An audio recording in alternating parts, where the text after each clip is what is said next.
It was based on her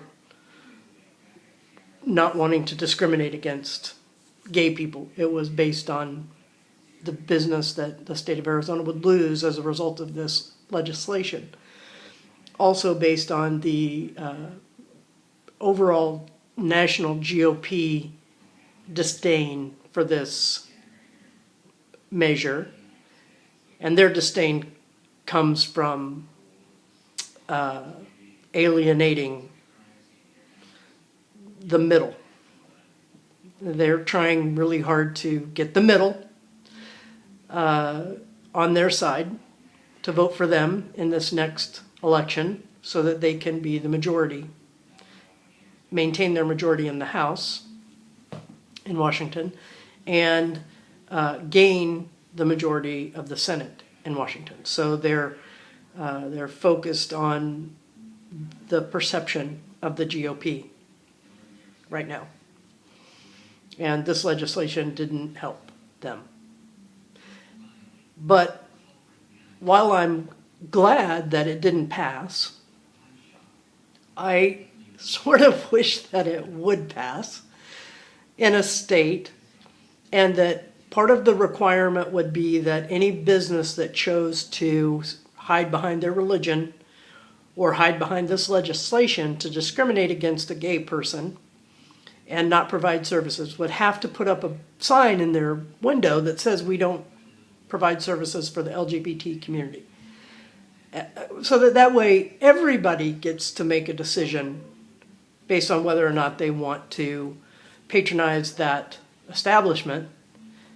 Straight people and gay people can make the decision. And then let the free market speak. So if people disagree with them, then they won't do business with them.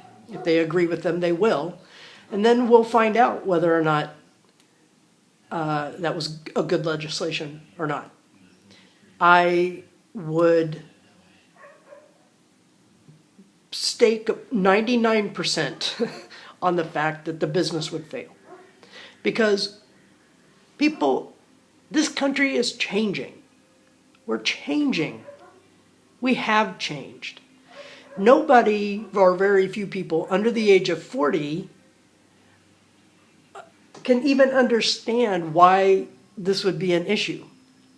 How does a gay person affect your life?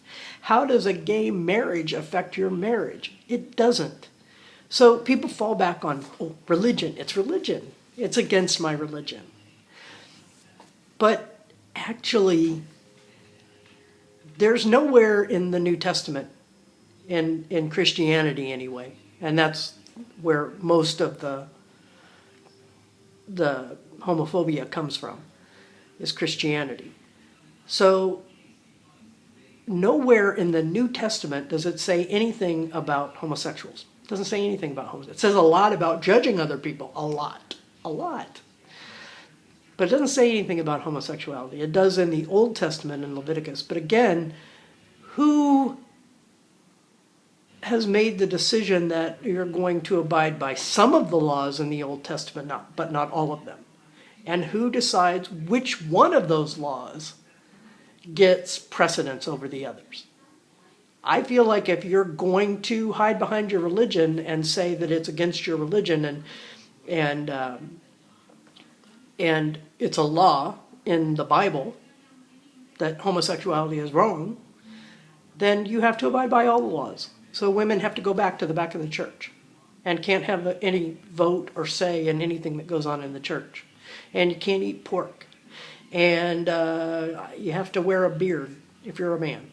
There are so many crazy laws in the Old Testament. It's insane. And of course, as the world has evolved, those laws have become extinct. Well, guess what? This is another, not even a law, but another thing within the Bible that should become extinct. First of all, if you're a Christian, you're really not practicing the religion of the Old Testament. The Old Testament is kind of a reference. You're practicing the religion of the New Testament, the religion of Jesus.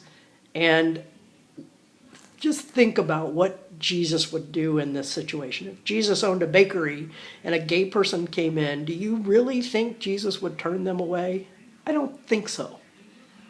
I really don't think so. And I wish that people would, instead of finding ways to use their religion to discriminate or hate, that they would find the commonalities between all of us through religion. I am not a religious person.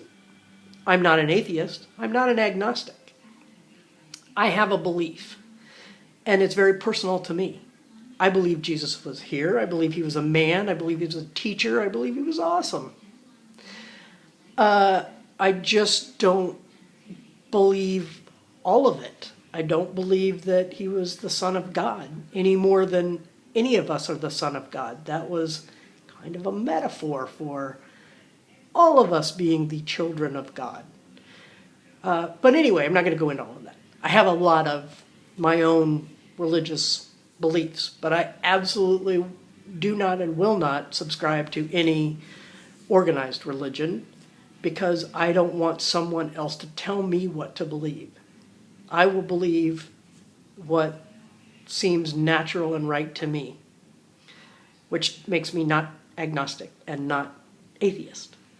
I do believe in a God, just not a man in the sky with a white beard. Because that's Santa. Oh no, he's not in the sky, he's in the North Pole. Oh yeah. Well, anyway, I digress. So basically that's it for my rant for the week of 20-something February 2014. I really don't know. Again, I don't know what the date is. I don't know. I know it's the last week in February. So I'll talk to you again next week.